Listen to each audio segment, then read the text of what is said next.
I can't hear. Oh, there we go. Linda, you there? Yes, I'm here. Excellent. Okay. So we are going to get started here in a minute. Once I figure One out of those companies. what we got going on. Frank, this is Steve. I'm here You're not here. You're just there. on the phone. When are you gonna come here? When it's legal to be there. As Oh, you darn lawyers. Everything's got to be legal. far as I know, there's nobody there, right? Exactly. All right. Nobody here but us chickens. It's easier to get to our website when no one's here. I was already there once. Okay. All right. Good evening, everybody. And for the record, it's 5:15 p.m. on Thursday, May 28th, 2020. Time for the regular meeting of the Wenatchee City Council. I've called the meeting to order. We always start with a pledge to our flag. So, Councilmember Cuevas, would you lead us? Sir. Stand for the Pledge of Allegiance.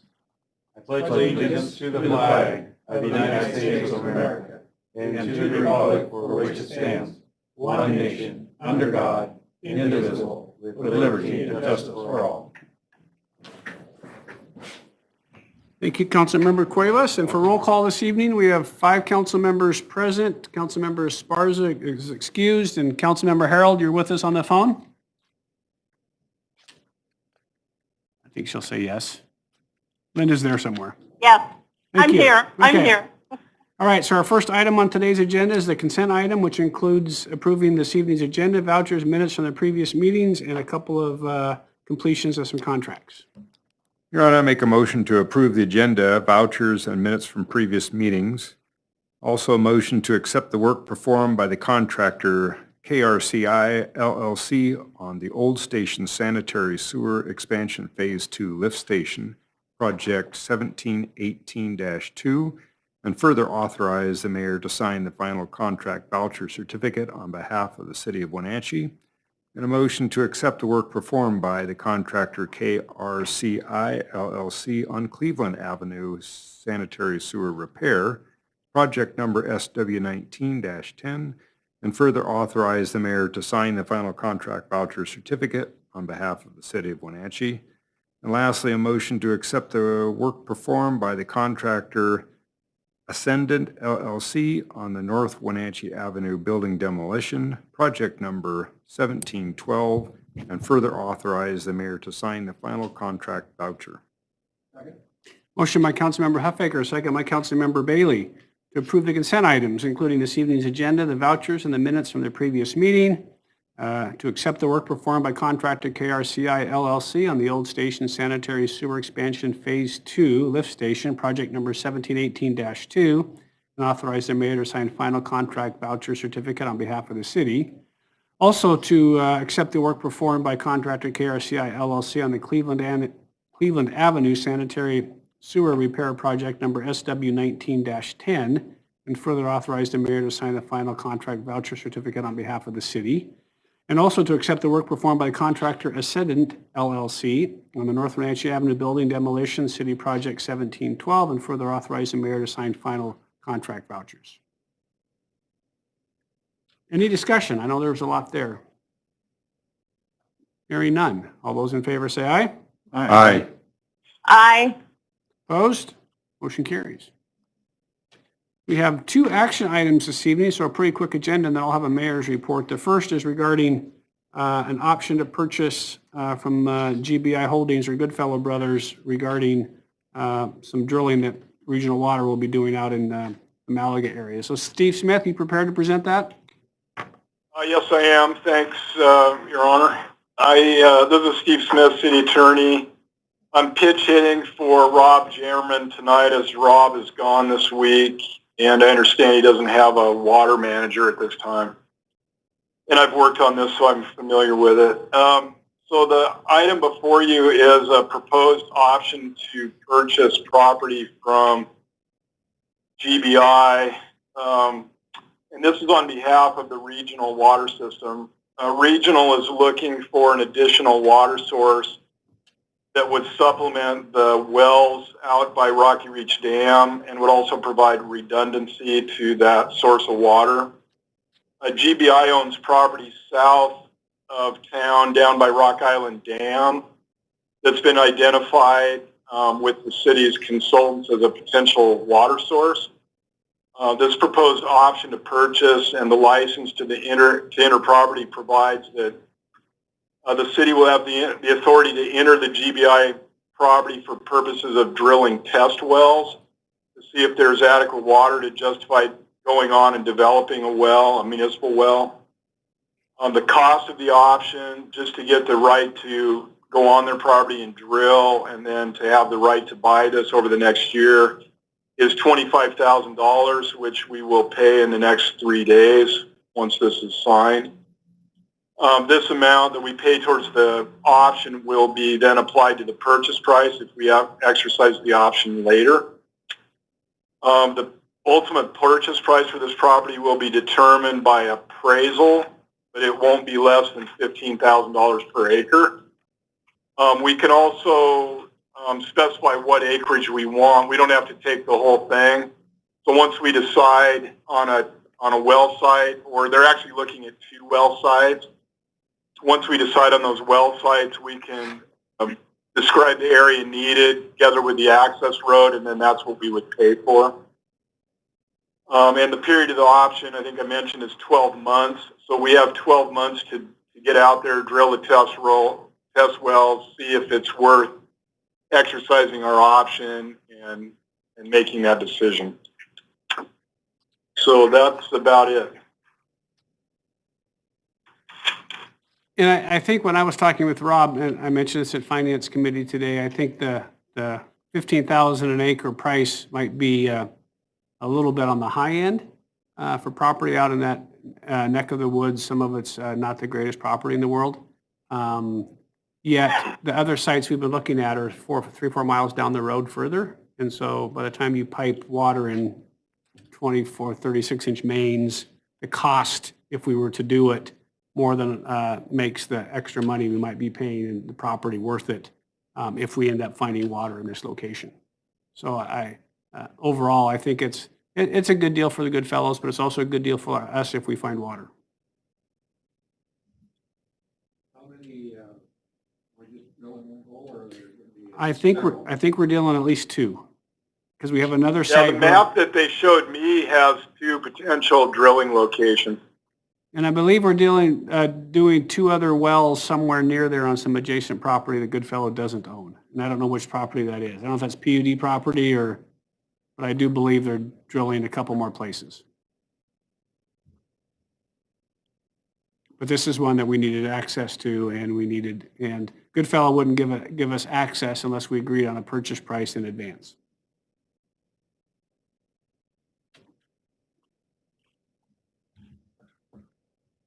So any other questions? If not, I would entertain a motion. Your Honor, I'd make a motion that the council authorize the mayor to sign the agreement titled Option to Purchase and License to Enter Real Property. Second. We got a motion by Councilmember Kulas and a second by Councilmember Hornby to authorize the mayor's signature with GBI Holding on the option to purchase and license to enter real property as shown in tonight's packet. Discussion? Hearing none. All those in favor say aye. Aye. Aye. Opposed? Motion carries. Thanks, Steve. Thank you. Jacob. What's going on, big guy? Jacob Heiler, Engineering Services Manager. I'm here again tonight to talk to you about the 9th Street Parking Lot Project. I was here a couple weeks ago to award the contract to J&K Earthworks.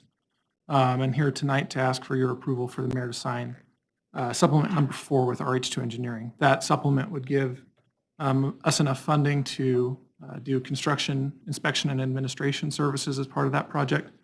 Typically, we like to bring them the construction award, and if we're intending on having a consultant manage the project, we like to bring those together.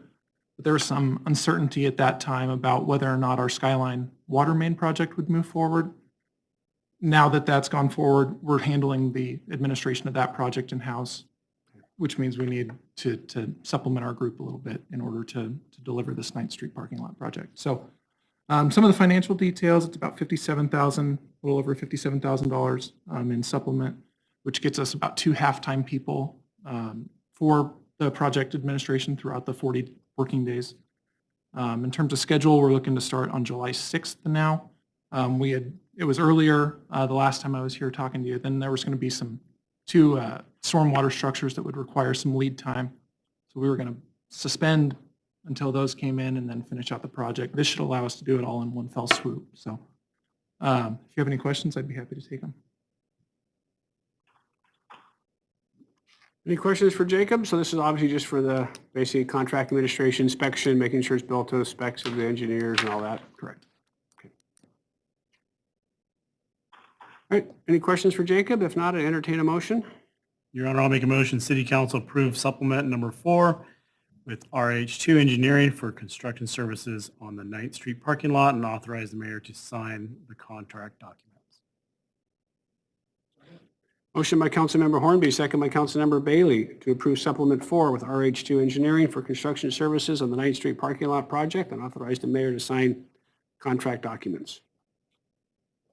Discussion? Hearing none. All those in favor say aye. Aye. Aye. Opposed? Motion carries. Thank you. Thanks, Jacob. I've got 3 or 4 things on my mayor's report. For those of you that were in Finance Committee earlier today, you'll probably hear some of the same things I talked about earlier. So we did go over got the new sales tax numbers this week. We were down a couple $100,000 compared to the March of last year. This is the March taxes? Yeah, March. There was about the last 4 pages of the report we get had zeros from businesses that were clearly open. And the state basically gave them a 2-month extension of time to pay. So if they had taxes that were due February's tax or March tax, whatever they were due, February's that were due in March, it gave them till May to pay. So a lot of people were paying them in the last 4 or 5 days, paying their March taxes that were due. So it didn't surprise me that there was pages and pages and pages and pages of zeros. Some of that we'll get at some point.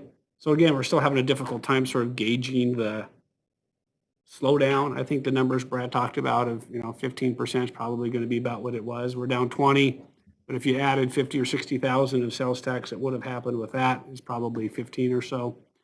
April, when we get those in June, obviously will be different because there wasn't much open at all in April. So, but again, we're still sort of trying to gauge the depth of the drop. But I just wanted you guys to know that there was pages and pages and pages of zeros. So it may not quite be as bad as what we thought it was. The water right that we acquired from Lineage, that has all the documents have been signed, so it's been recorded. So we are the owner of a water right. We did spend some time with Mark Peterson, who's sort of the water rights expert. Our general fund will be paying Mr. Peterson to get the water right put into our portfolio of water rights, make sure it's perfected accordingly. It's somewhere between 780 cubic feet per second, or however you measure water. I don't know what that is. And he thinks maybe as high as 1,600 because it sort of depends on usage. And if they were using more and you can prove they were using more, then ecology will give you credit for more. He says, depending on who the buyer is, it could be worth anywhere between $2 and $5 million. Worth more to us to have in our bucket with regional. So we'll work with our regional partners and sort of figure out how that works. But at this point, it's going to be in our general fund and owned by our general fund until we make an agreement with regional to do something with it. So it's going to take probably at least a year to work our way through that process and try to figure out what that looks like. And I know I've had a couple emails this week, and Keith sent me a text message this week, or earlier today, I think it was, regarding, the governor has allowed church services to take place with restrictions. I think it's 50 if it's an indoor service, 100 if it's an outdoor service with the appropriate spacing. And of course, your local churches want to use amplification for purposes of their outdoor services. And I think in accordance with our current noise ordinance, that would not be allowed. So I will be calling one of the church representatives today I don't know which one, did one of them get a hold of you?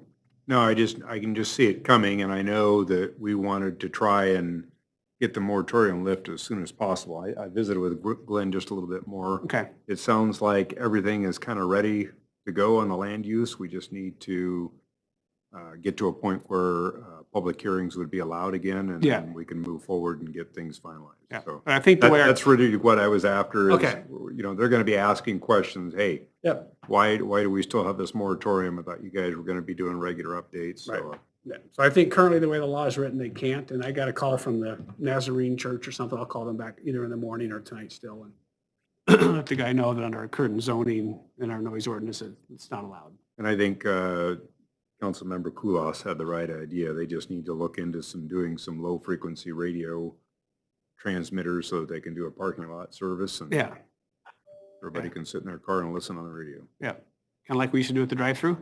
Mhm. Yeah. I think that's really all. We've been sort of monitoring this court case that's been taking place in Chelan County. I don't know exactly where that's going. I sat through some of it today. So, and I know some of our council folks have been involved in that to some degree.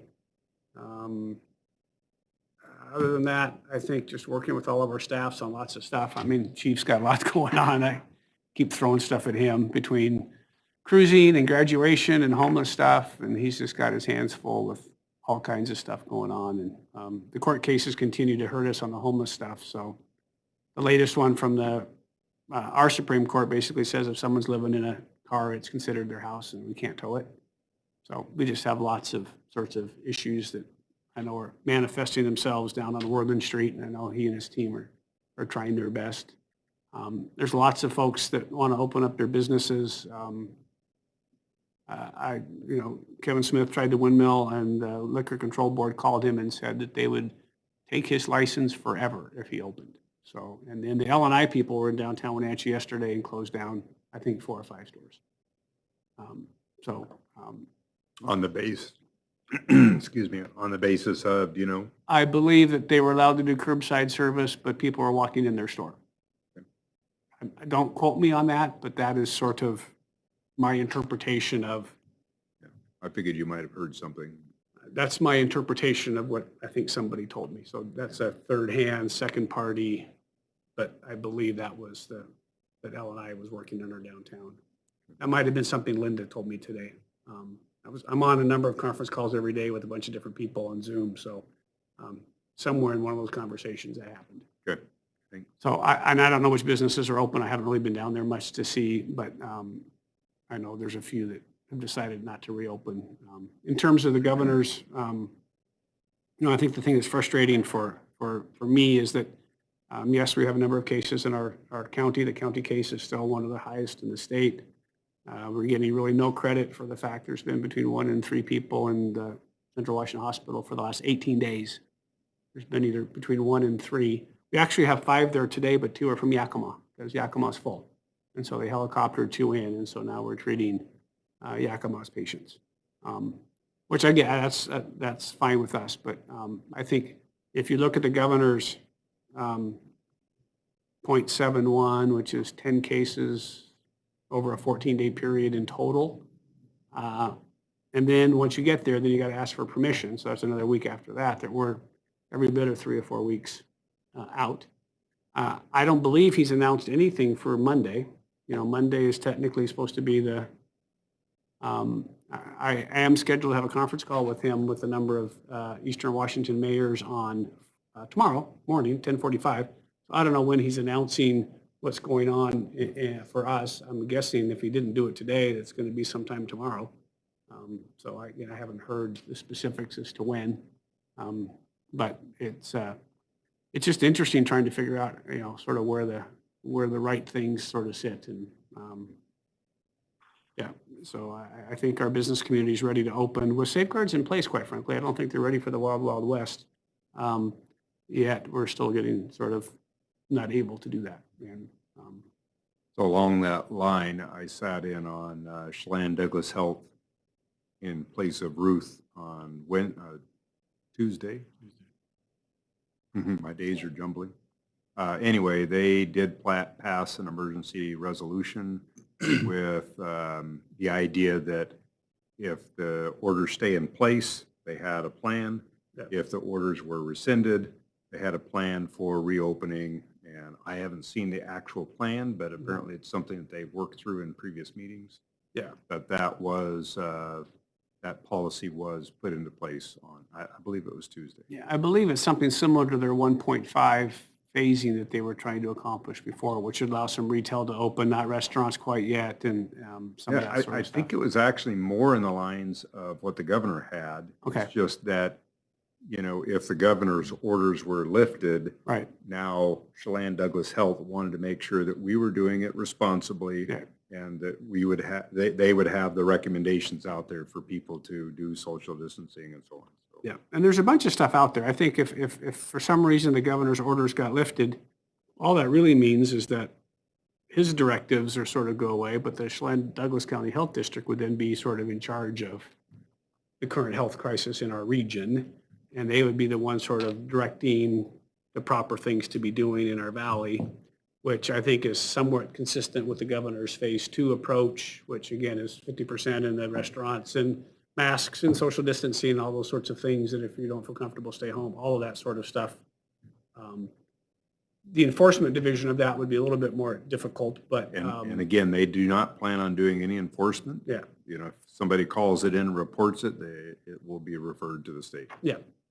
And so again, it just still puts you in an awkward position. So it's yeah, all of that is. That got just- discussed a lot, believe me. Yeah, it's all sort of an interesting time. And so I talked to a couple people today that basically said you need to take out the fruit industry out of your math and you need to take out the retirement homes out of your math and then do the math and tell the governor that that's closer. But other counties have tried that without any success. So I don't know if there's any reason that we should try some of the same math. So The scary thing to me is that, they're pushing really hard to do increased testing. Yeah. And we know for a fact that if we do increased testing, we're going to find more cases. yep. But a lot of these cases are non-symptomatic and they're not overflowing our hospitals, so. Yeah, it's just again, and yeah, and the folks at Stemilt are doing it precautionary to test people and they're finding some positives. And so, if you want to get the number down, just don't test anybody. But that, from a public health perspective, it doesn't make any sense either. So, The judge might have actually said something about that today. yeah, I think she did. Yeah. But, and again, I think, if I own the local restaurant in town and somehow the judge says, there's no longer an emergency and we say, okay, restaurants, you can open at 50% capacity. If I'm the local restaurant, I don't have anything. I don't have any supplies. I don't have any food, right? Because you got rid of it all, so it spoils. So it'd take you 4 or 5 days to get the Cisco delivery in there and get all that sort of stuff. And quite frankly, by the time that happens, it wouldn't surprise me if the Supreme Court jumps in and says, hey, we think we need to overturn the restraining order and let's hear this in Olympia. So I'm not sure this is a panacea to get us to the finish line, but at least we're trying to figure out a way to get folks open and get things And we're not back to normal, but at least Yeah. allow people to cut hair and Yeah. go to a restaurant if you feel comfortable. and those we're sorts not of alone. things. I mean, if you look at all the cities and counties that are trying to get the same thing accomplished. Yeah. And again, they're not all red and blue either. I mean, I don't think this is necessarily a Democrat sticking their finger at Republicans or vice versa. I think it's based on the math, the way he sees it in our community, right? And our community is considered a hot spot statewide. And the issue is how do you fix that, or are you just stuck to being the last one out the door for whatever reason, right? And some of the reasons are, again, workers that are working here, there's lots of reasons you could put a finger to as to why perhaps our numbers are higher than others. But right now, Now with we're sort of- Chelan open, we've got an influx of vacationers from the west side Yep. showing up. Yeah. But we didn't have the Memorial Day weekend in Chelan that we thought. I think Campbell's told me they were at about 20% full. So it was a very quiet sort of, I talked to Sheriff Burnett. Compared to a normal one, but Yeah. still a lot of out-of-town people. And Yes. my Yep. point is Yep, it's- bringing it to the hot spot. Yep. And, yeah, so it's, again, I don't know, we're just sort of trying our best. I know your local business community thinks that we have the authority just to tell them to open up and go, and that we'll somehow protect them from the governor, which, quite frankly, we would get sued 14 times over as soon as we tell our restaurants to open and someone yanks their alcohol permit for life. You know, city will get sued that time. And so we just got to stay out of it and hope we can open up safely in a time that's sooner rather than later. And I think try to be as respectful as we can to the governor and his office and the work they're doing, but also try to make our case the best we can that we're ready and that locally we can control this. And that's the argument, but trying to get us to do something. So, council members, anything on your guys' plate? Probably not having any of your side meetings, are you, with any of is link meeting on We are meeting, yeah, our typical once a month. Zoom? No. Okay. Yep, Town Toyota Center met today, so I think they're down to, 9 employees, and I think most of them are working 24-hour weeks, so they're on whatever that is, do the math, 24 out of 40. That sort of pay scale. No concerts for the rest of the year. Still waiting to hear on whether the hockey will be available or not. For the rest of the year? Yeah, no concerts for the rest of the year. All of the concert promoters and bands are all saying 2021. Yep. So all that stuff is done. So the only next event will be the next hockey game. They may do the World Wine, whatever they did with Wenatchee World, the wine deal, maybe a rodeo. So what'll be interesting to see is whether or not they're going to have a hockey season or not. So whether the border is going to open up between the U.S. and Canada. Someone said that's supposed to happen sooner rather than later, than whether, again, I don't know. But it might not be to hockey season until you get that many folks in there. And I don't know if that's phase 3 or 4 of our governor's. I'm assuming that's probably phase 4. I don't even know. I'm trying to get us to phase 2. Haven't even looked at 3 and 4 yet, right? Just baby steps. The Lodging Tax Advisory Committee had a joint meeting with the Tourism Promotion Association Board last week. You can imagine the agenda was rather short. Yep. None of the numbers are, showing up yet. Our discussion of the request for proposals related to the convention center generated some discussion, and we kind of explained that we're just a little soft about moving forward until better financial picture is available and architectural firms return to work. It makes no sense to us, it seems, to send out a request for proposal to architects who are not fully functioning right now. Yeah. And so we have another joint meeting in September, and we can discuss leading up to that what our council position is on moving forward with that. Yeah, it's just, I think you got to be patient on that one because, Yeah. I think I count our blessings where we're at, quite frankly, because there's a lot of other places in the state that are way worse off. We could be, the Yakima? Or Convention? Seattle, trying to build a convention center, that Yeah. group that needs a federal bailout to get that done. Yakima just built a new one to be paid for by hotel tax, yeah. Yeah, we could be in a lot worse shape than we are. One more thing came out of the tourism and promotion that, yes, conventions aren't probably going to come back for a while, but what can we do? What can we, as Wenatchee, look at reimagining ourselves in outdoor recreation?